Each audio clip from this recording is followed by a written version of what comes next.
Esta clase la dedico a todos los que eligen continuar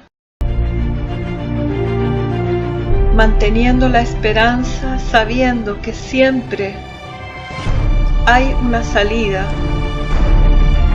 por muy densa que parezca la oscuridad del túnel a nuestro alrededor. Y también se la dedico a los que no quieren aún elegir la esperanza, porque sé que todos en algún momento, si no en esta tierra, en cualquier otro lugar del universo, finalmente vamos a avanzar y vamos a ser victoriosos en aquello para lo cual hemos sido creados.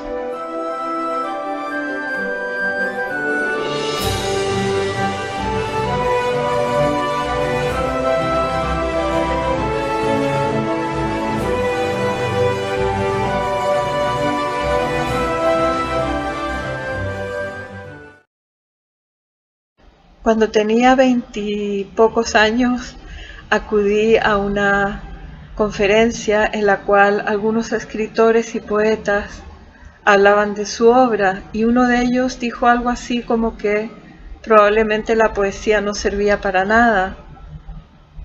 Yo levanté la mano y hablé de una experiencia hacía algún tiempo durante una excursión que hice a un barranco de la isla de Tenerife.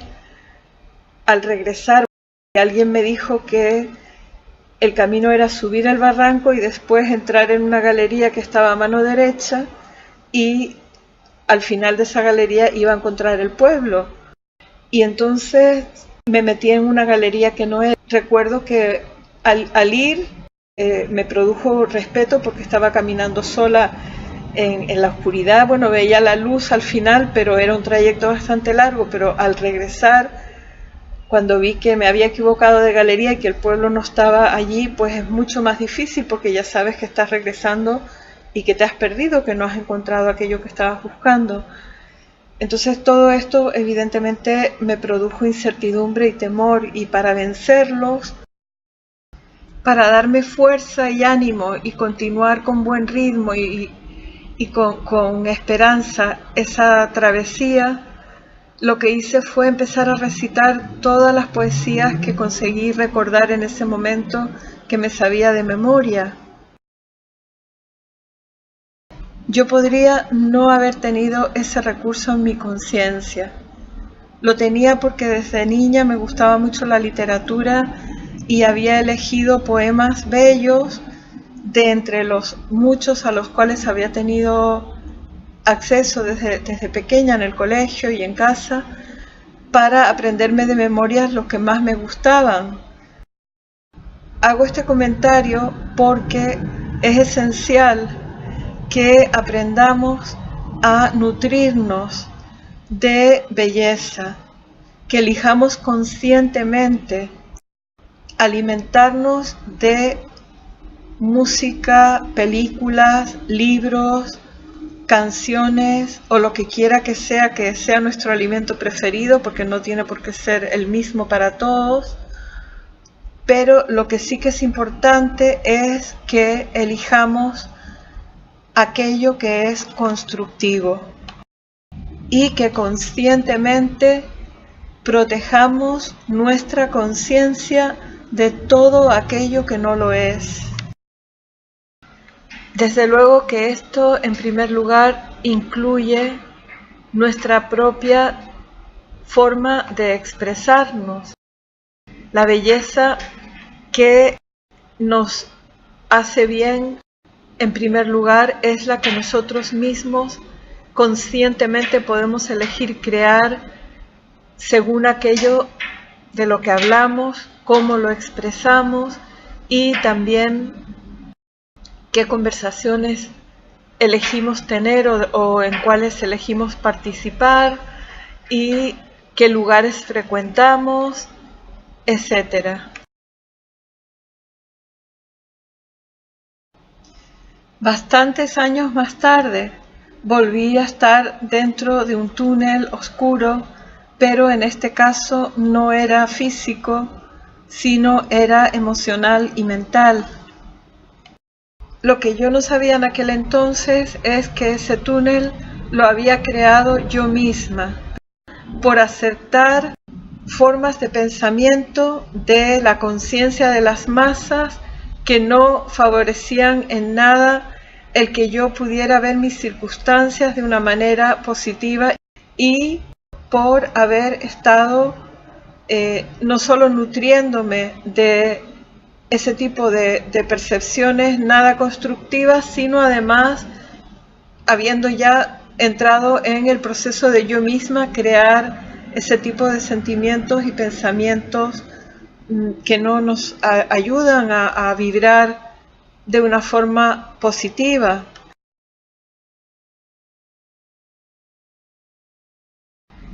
Cuando hablamos de creencias erróneas de las mentes de las masas, a lo que nos referimos son a todo un conjunto de opiniones, creencias y percepciones de la realidad que millones de personas en este planeta aceptan sin cuestionarse y sin haberse jamás planteado la posibilidad de ponerlas a prueba para ver si eran científicamente demostrables.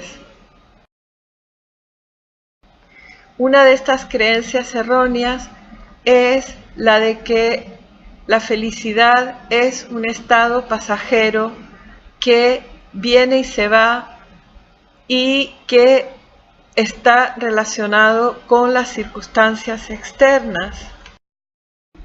Hace algunos años, un grupo de científicos franceses llevaron a cabo un interesante estudio neurológico en el que comprobaron algo que los místicos a lo largo de las eras han sabido, y es que la felicidad puede generarse y mantenerse de una forma voluntaria e interna, sin depender de circunstancias externas. Y precisamente uno de los participantes en este estudio, Mathieu Ricard, explicaba que la gente confunde la felicidad con el placer. El placer sí es algo pasajero, sí depende de lo externo y sí viene y va sin que lo podamos controlar a voluntad. Él ponía el ejemplo de que por mucho que te guste comer chocolate, llega un momento en que si comes mucho ya no puedes más y te hartas, por lo tanto no puedes controlar el nivel de satisfacción que el chocolate te produce. Pero en cambio la felicidad es un estado de ser que es natural e intrínseco al ser humano.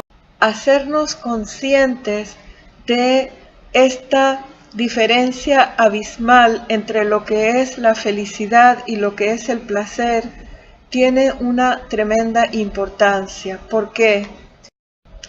Precisamente porque la felicidad, la paz y el bienestar son los estados de ser naturales para el ser humano y para toda la creación. La humanidad la busca desesperadamente porque sabe en lo más profundo de su ser que no está completa sin ella. Pero aquí la sociedad nos ofrece muchísimos espejismos en los cuales nos atrapa al saber que estamos buscando la felicidad, engañándonos precisamente, ofreciéndonos cosas que dan placer momentáneo, pero que nada tienen que ver con una felicidad profunda y duradera.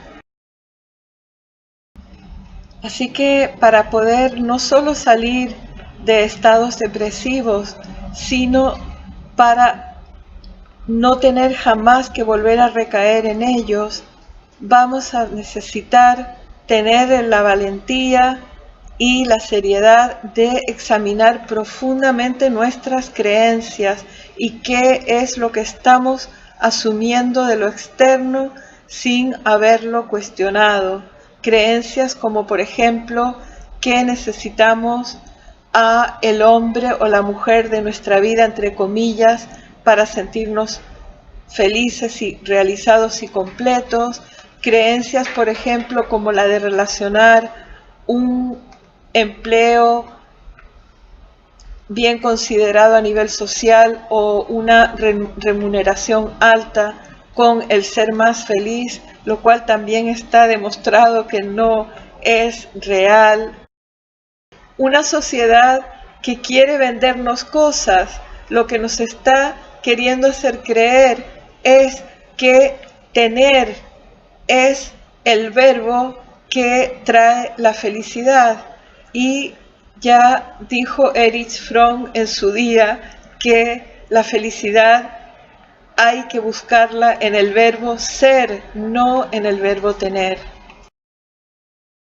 Justo yo acabo de terminar de leer un artículo en la revista Times que se titula Ricos con éxito y desgraciados, y habla de jóvenes a los que se les ha engañado con esa imagen de que si consiguen un alto nivel de estudio y un puesto de trabajo con muchos ingresos, van a sentirse enormemente bien. Entonces justo este artículo explica con ejemplos prácticos y con estadísticas la enorme cantidad de gente que ha hecho un gran sacrificio para estudiar en universidades que tienes que pagar mucho por la matrícula y muchas de estas personas se pasan después mucho tiempo pagando esas deudas, y cómo después también han tenido que seguir siendo enormemente competitivos para lograr un trabajo y después para mantenerse en esos trabajos, y de pronto se dan cuenta de que están atrapados en un estilo de vida que no les hace felices, pero del cual ya no es tan fácil escapar. Cuentan la paradoja de uno de estos jóvenes que tiene clarísimo que su trabajo lo agobia y no le llena en absoluto, que no es su razón de ser, y en un momento dado le ofrecen algo que le resulta más cercano a su corazón, pero se da cuenta de que tiene miedo de dejar ese empleo en el que gana millones, pero en el que no es feliz. También en mi vida recuerdo un momento muy concreto de esta disyuntiva entre el ser y el tener, y fue cuando cumplí 27 años, y justo en ese día vino un amigo a felicitarme y yo estaba cuestionándome mucho mi valía, precisamente por esto que la sociedad te está constantemente proyectando. Entonces recuerdo que le dije, es que no tengo pareja, no tengo unos estudios terminados, no tengo un trabajo fijo, no tengo tal, no tengo cual. Entonces este amigo sonrió y me dijo, en una palabra, eres libre.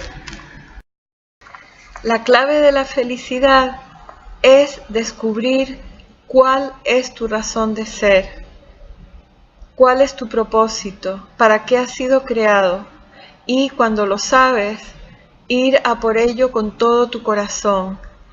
Y mientras tanto, mientras aún no lo sabes, fluir con la vida, porque la vida tiene la sabiduría de prepararte para aquello para lo cual has sido creado. Y tomar siempre nuestras decisiones basándonos en lo que deseamos, en lo que soñamos, en lo que nos hace felices, nunca en los miedos. Algo que afecta mucho anímicamente a las personas es esa división también errónea que hace la Matrix, la mente de las masas, entre experiencias buenas y experiencias malas, considerando buenas a las que nos hacen sentir bien y nos dan placer, y considerando negativas a las que nos producen incomodidad, malestar. La excursión de la que les hablé al principio es un ejemplo para mí muy claro de esto. Cuando uno tiene ya cierta edad y miras hacia atrás, te das cuenta que las experiencias verdaderamente buenas son aquellas de las cuales aprendiste algo que más adelante te fue enormemente útil.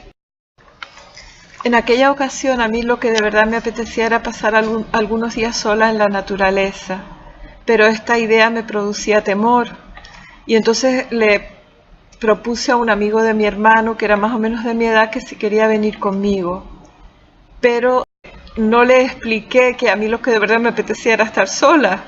Y entonces, ¿qué pasó? Pues que cuando por fin llegamos a la playa, es una zona que hay que caminar bastante, hay barrancos, es muy bonito. Y por lo general pues bastante menos frecuentado que playas que están en sitios más accesibles. Y eso era en parte por lo cual yo tenía un cierto temor. Entonces, ¿qué pasó? Pues claro que cuando llegamos a la playa yo me empecé a construir mi casita y él pensaba que íbamos a construir una casita para los dos y yo le dije, no, yo me hago mi casita, tú hazte la tuya. Después yo llevaba naranjas y él decía, mira, para el Cuba Libre. Digo, ¿cómo que Cuba Libre? Yo estoy de excursión, yo estoy en plan aquí sano y de tal, bueno. No había entendimiento porque no se había sido honesto desde el principio con respecto a las motivaciones de cada uno. Para mí aquí hay un símbolo de algo que está totalmente aceptado en esta sociedad sin que nos hagamos conscientes de lo que estamos haciendo, y es que utilicemos a otras personas para tenerlas a nuestro lado, no porque nos apetezca realmente estar con ellas. Esto produce enorme insatisfacción en las relaciones, produce grandes engaños y autoengaños y da pie a que se acepten como honestas y buenas relaciones que en realidad se basan en cosas como el miedo. O sea, tengo miedo de no saber mantenerme, tengo miedo de que la gente me vea solo o sola porque socialmente no está tan bien considerado. Fíjense que los miedos que la sociedad nos hace creer que son una protección, en realidad, como cualquier otro sentimiento, lo que hacen es precipitar justamente aquello a lo que tememos. Y así fue en este caso. Cuando me desperté por la mañana, este amigo se había ido y para mí fue una lección muy interesante. Aquí hay un aprendizaje para mí. Por eso les digo que las experiencias no son ni buenas ni malas, son aprovechadas o no aprovechadas. Y yo esta experiencia de verdad que me enseñó tantísimo, que han pasado tantos años y todavía me sigue siendo útil. Y una de las cosas que aprendí es esa: si tienes ganas de ir al cine sola, vete sola, aunque te dé un poco de vergüenza que la gente te mire o que lo que sea, hazlo.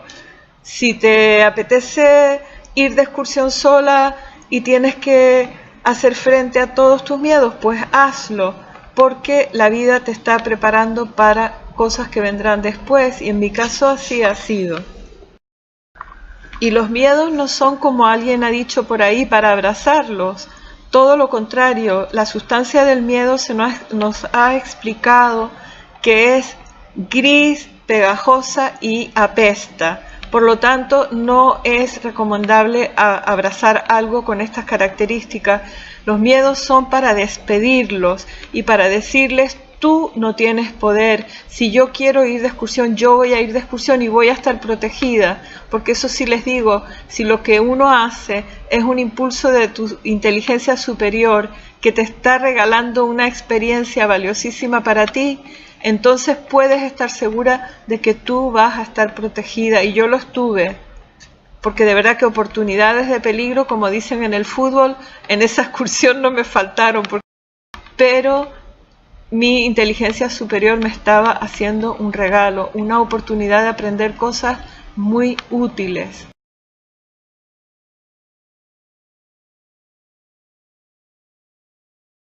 Quiero explicar ahora el título de esta clase. Normalmente enfocamos en las soluciones y no utilizamos palabras que ponen nuestra atención en vibraciones no constructivas. En este caso lo hemos hecho así porque deseábamos facilitar el que personas que pudieran en este momento recibir ayuda a través de una clase como esta la pudieran localizar. Y la palabra elegir la hemos puesto en el primer lugar porque cualquier cosa que uno se proponga hacer, siempre la actividad que antecede a todo es la de tener la voluntad y el deseo de hacerlo. Con esto hay que ser honesto y realista, tanto si somos nosotros los que estamos atravesando una situación de este tipo, como si nos estamos esforzando por ayudar a alguien que está en esa situación. Es decir, la cuestión es muy simple: querer es poder. Y cuando alguien dice no puedo, lo que está diciendo es no quiero. Precisamente elegí el simbolismo del túnel porque esa era la imagen que me venía a mí en este estado. Me veía en un estado emocional y mental muy oscuro y yo decía, es que me siento que estoy dentro de un túnel, pero también había una parte de mí que afirmaba, yo sé que hay luz al final del túnel. Y esa parte de mí decía también, y yo no me voy a quedar de aquí, yo voy a salir de aquí. Y eso se refleja en el modo en el que recibes la ayuda que se te intenta prestar. No significa que todo lo des por bueno, pero sí que tienes una actitud de apertura a probar algo nuevo, algo diferente a lo que has estado haciendo en los últimos años, porque lo que has estado haciendo en los últimos años es lo que te ha llevado a ese estado. Por lo tanto, empeñarte en seguir pensando y sintiendo de la misma manera y regodearte en todo es una nada tiene sentido y no hay manera y tal, o sea, eso es lo que de ninguna manera va jamás a ayudar a nadie, porque cambiar supone un esfuerzo. Y en este sentido es también útil el simbolismo del túnel, porque fíjense que la única forma de encontrar la salida en un túnel oscuro es mirar hacia la luz. Pensemos que los estados depresivos, al igual que cualquier otra dolencia, lo que nos están indicando es que hay algo que necesitamos cambiar. Entonces, es curioso porque yo a menudo veo en las redes sociales a personas que están pidiendo ayuda porque están en un estado de este tipo y siempre salta alguien con el comentario de no sean irresponsables, alguien que está así lo que tiene que hacer es ir al psicólogo, al médico o al psiquiatra. Entonces yo contesto, basándome en mi propia experiencia y en otras que he estudiado y observado, es la sociedad y en muchas ocasiones los médicos, los psiquiatras y los psicólogos lo que hacen es, en algunos casos, recetar pastillas que nunca curan una depresión. Te pueden tapar los síntomas, pueden aliviarlos. Lo que es poco responsable y poco científico es hacerle creer a la gente que tienes la solución de algo cuando no la tienes. Si no conoces las causas, no puedes ofrecer la solución al problema. Como les digo, se puede a veces paliar momentáneamente algún que otro síntoma, pero también a veces con eso lo que haces es convertir en crónico algo que no está en tu vida para quedarse, está para que te des cuenta de que necesitas iluminar algunas zonas de tus experiencias, iluminar las leyes, conocer las leyes de la vida y aplicarlas para tu beneficio y para tu sanación. Aquí hay dos actitudes que ayudan. Una es la apertura al cambio, el decir, bueno, pues voy a probar.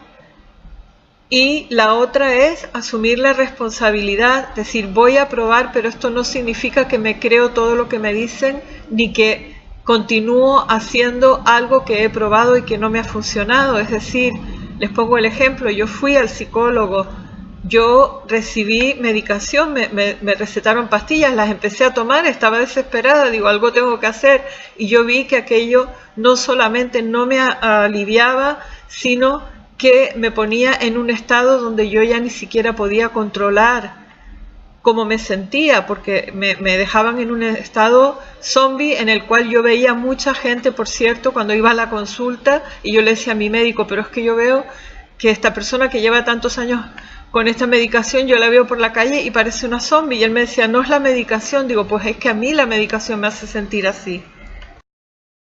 Y aquí, como en todo en esta vida, hay que tener el valor de asumir la responsabilidad y decir, yo agradezco a todos los bienintencionados que intentaron ayudarme de una forma u otra, y muchos con cierto éxito, pero también les digo que tuve que decidir por mí misma que no iba a seguir tomando medicamentos, y el médico no se lo tomó bien, me dijo, pues entonces yo no puedo seguir siendo tu médico, y digo, pues muchísimas gracias por todo, la verdad que tenía mucho que agradecerle, porque yo le decía que él era mi medicina, era muy buena persona y tenía una actitud muchas veces que a mí me sirvió más su alegría, sus bromas y su buen talante que las medicinas que me recetaba, pero yo también tuve que tomar las riendas de mi vida y asumir responsabilidad.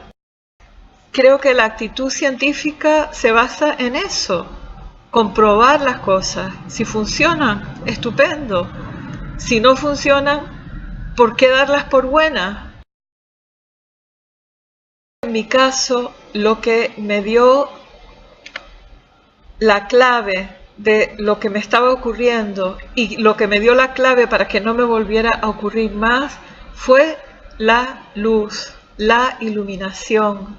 Por eso he elegido también el simbolismo del túnel, porque como ha ocurrido tantas veces en este planeta, de la noche oscura del alma salió la mayor luz, porque el tocar fondo y el buscar tan desesperadamente la forma de solucionar esta situación me llevó a estudiar los libros de las enseñanzas de los maestros ascendidos y a encontrar allí las respuestas que tanto necesitaba, y que cuando se ponen en práctica y se mantiene uno en ese proceso de seguir aprendiendo y de seguir practicando y de ver cómo funciona y de ver que sí, que funciona, pues avanzas y cambias y se producen cambios.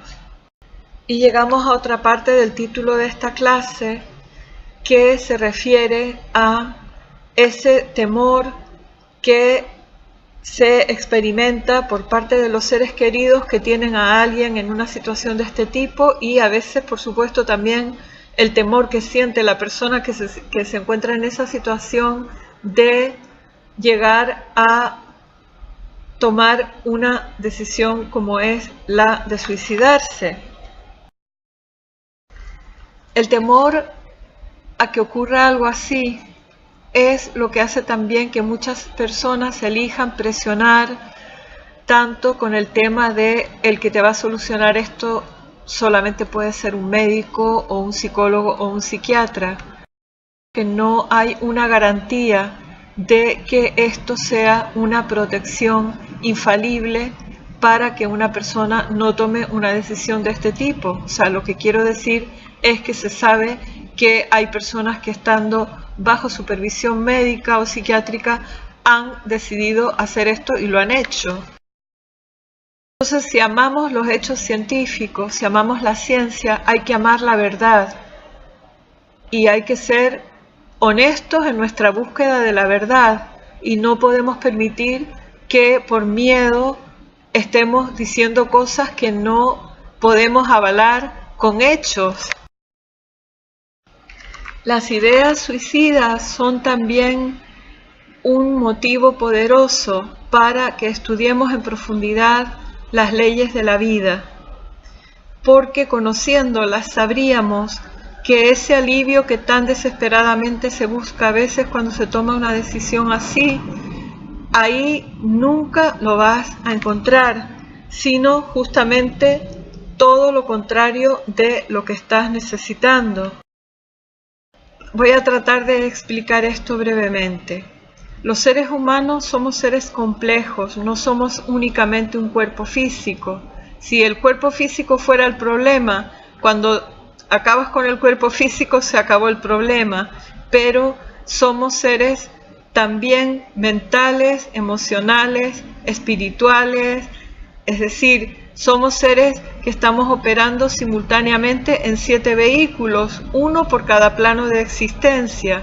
Lo mismo que un astronauta en el espacio tiene un traje espacial y un buzo bajo el agua tiene un traje de submarinista. El ser humano tiene un cuerpo físico en el plano físico, pero también tiene simultáneamente, como les comento, otros vehículos a través de los cuales también está operando con sus emociones, con sus ideas, etc. Entonces, el cuerpo físico tiene múltiples funciones muy interesantes y una de ellas es la de amortiguar. Es un amortiguador. Ustedes saben que cuando ustedes le ponen buenos amortiguadores a su coche, esto hace que los que van en ese vehículo no sientan con tanta intensidad los baches, la brusquedad a veces que se produce en los movimientos del coche. Entonces con nuestro vehículo físico pasa exactamente lo mismo. Por lo tanto, una persona que se siente atormentada emocionalmente y mentalmente y queriendo huir de ese tormento, acaba con su cuerpo físico, es decir, toma la decisión de suicidarse, lo que está haciendo es intensificar precisamente aquello de lo que quiere huir, porque al quitarte el cuerpo físico, todas esas sensaciones se vuelven más intensas. Entonces les advierto, no es una buena opción, lo mires por donde lo mires. Mejor, por supuesto, pedir la ayuda antes de tomar una decisión así. Y mejor, por supuesto, como comentábamos antes, aceptar ayuda. No hay manera, si uno no decide conscientemente que de verdad quiere hacer el esfuerzo que sea necesario para salir de ese túnel, no hay manera de salir de ahí. Si tú no quieres, yo les digo, piensen en el simbolismo también de Teseo perdido en el laberinto del Minotauro. Ariadna le pudo dar un hilo para ayudarlo, pero Ariadna no era su función entrar a sacarlo de allí a rastras. Eso es algo que uno tiene que hacer por sí mismo. Y entonces ahí el simbolismo del héroe tratando de salir de ese laberinto en el que se ha perdido es cada uno de nosotros tratando de salir de nuestra propia creación humana. Y como les digo, la salida siempre está en la luz, siempre está en la iluminación. Y por supuesto, el suicidio es caminar en dirección contraria de la luz. En una decisión así, transgredimos leyes de la vida y nos complicamos enormemente nuestro futuro. No estoy diciendo con esto que una persona que haya tomado una decisión así, como dicen algunas iglesias, esté condenada. Eso no existe. La vida es misericordiosa y la redención existe absolutamente para cualquier error que hayamos cometido y que podamos cometer. El suicidio nunca es una alternativa que te vaya a traer lo que estás buscando, que es alivio, paz. Ahí no está. Quiero dejar claro que cuando expongo la experiencia que yo he tenido con respecto a la ayuda de profesionales, no estoy diciendo con esto a nadie que no pruebe por ahí. Es decir, yo probé con muchas diferentes opciones que se me presentaban, porque sinceramente, como les digo, tenía un deseo profundo y un compromiso de que quería de verdad salir de donde estaba.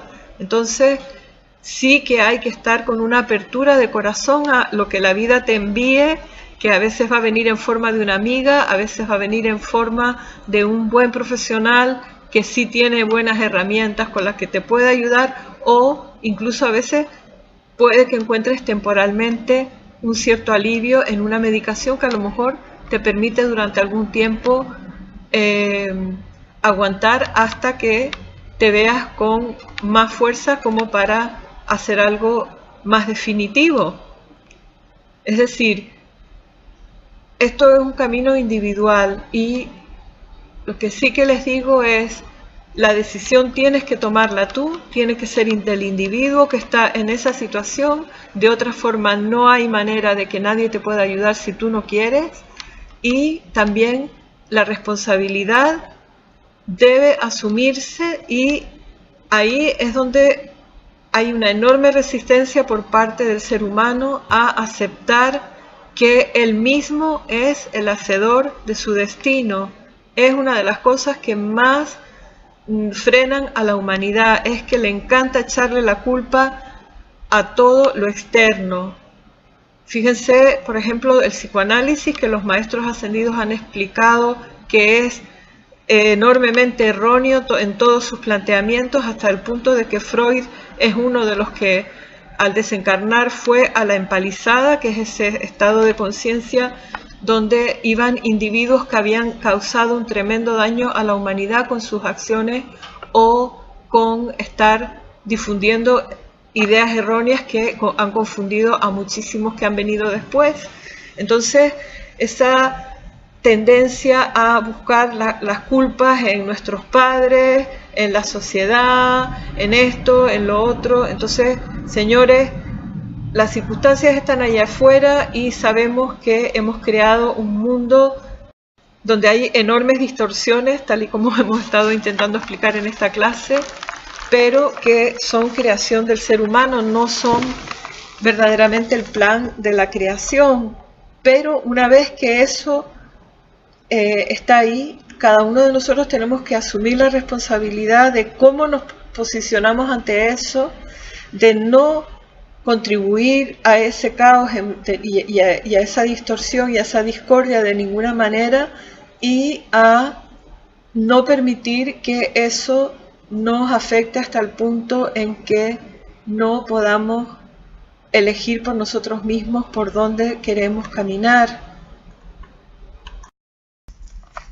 De la misma manera que cuando nos hacemos una herida, la vida contiene ya en sí misma mecanismos para enviarnos agentes a solucionar esa situación, podemos estar seguros de que en cualquier situación en la que nos encontremos, siempre nuestra inteligencia superior, que siempre está consciente de dónde estamos y de lo que nos está ocurriendo, va a enviarnos ayuda. Depende de nosotros el utilizarla o no. En mi caso vino de muchas formas, pero principalmente gracias a un libro. Eso fue sobre las leyes de la vida. El libro se titula Discursos de la Llama del Maestro Ascendido Saint Germain, o Libro de Oro de Saint Germain.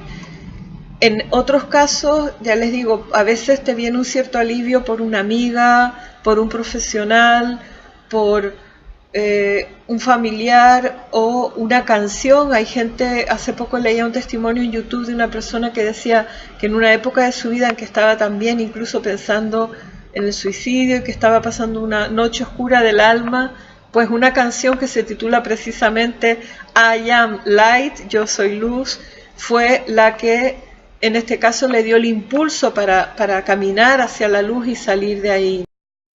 Pero hay que abrir el corazón, hay que asumir la responsabilidad, hay que saber, yo me he metido en esto, yo tengo que salir de esto por mi propia fuerza, por mi propia decisión.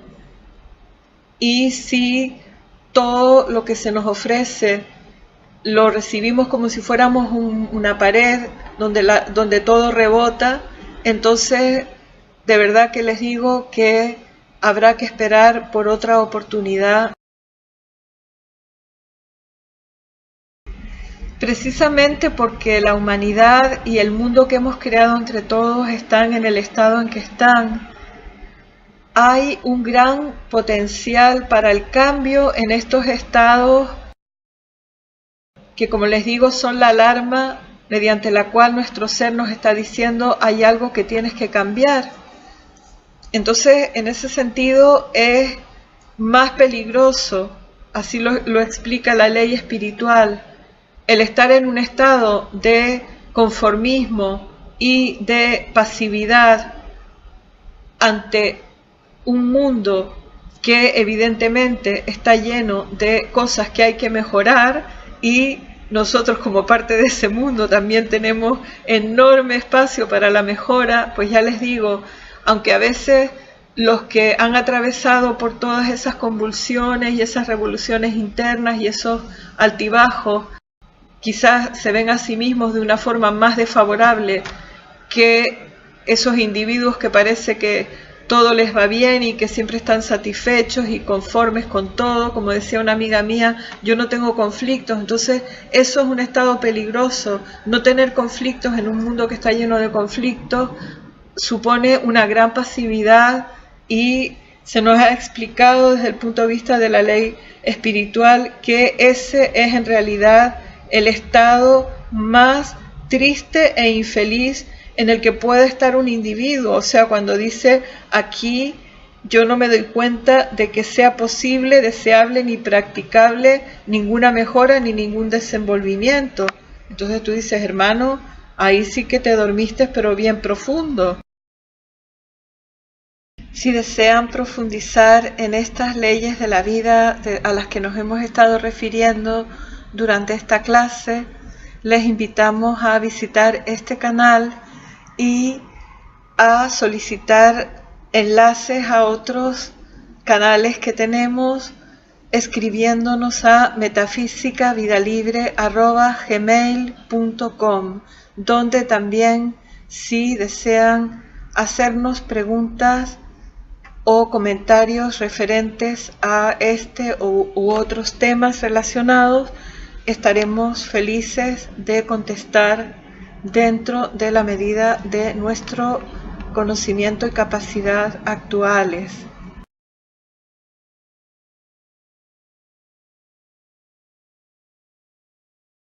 Les deseo de todo corazón que elijan avanzar y hacerlo siempre en dirección a la luz y a la vida.